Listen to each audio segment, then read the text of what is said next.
ஆனா இப்ப எதுவுமே சரியில்லண்ணா. முதல்ல கூட ஏதாவது ஐடி நம்ம காலேஜ் முடிச்சதுமே கேம்பஸ் வந்து நெறைய வெளிநாட்டு கம்பெனிலாம் வந்து எடுத்துட்டு இருந்தாங்க. இப்பல்லாம் எதுவுமே இல்ல. எல்லாமே வந்து அவங்களுக்கு தகுந்த ஆளுகள் மட்டும் தான் குடுக்குறாங்க. வேலைவாய்ப்பு முகாமே முதல்ல நடத்துறது இல்லண்ணா.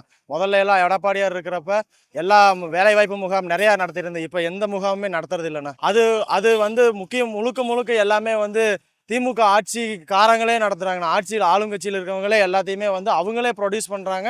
அவங்களே மக்களுக்கு விற்பனை செய்றாங்க. முக்கியமா ஸ்டூடண்ட்ஸுக்கு அவங்க ஃபர்ஸ்ட் குடுக்குறாங்க. காலேஜ் இதிலிருந்து மறுபடியும் உருவாக்குறாங்க இவங்க. அடுத்த ஜெனரேஷனுடைய மது பழக்கத்தை உருவாக்கி அவங்க கொண்டு போயிட்டு இருக்காங்க. அதிமுக ஆட்சி காலத்துல லேப்டாப் கடைசி எடப்பாடியார் இருந்த அம்மாவின் மறைவுக்கு பிறகு எடப்பாடியார் இருந்தப்பவும் 4 வருஷம் கடைசி மாசம் வரைக்கும் நம்ம லேப்டாப் கொடுத்துட்டு இருந்தாங்க.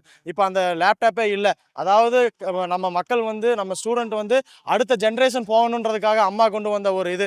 இதை பார்த்து ஃபாரின்ல இருக்கிற அதிபரே வந்து வியந்து கேட்ட ஒரு இது, உங்களால செயல்படுத்த முடியுமா அப்படின்ட்டு.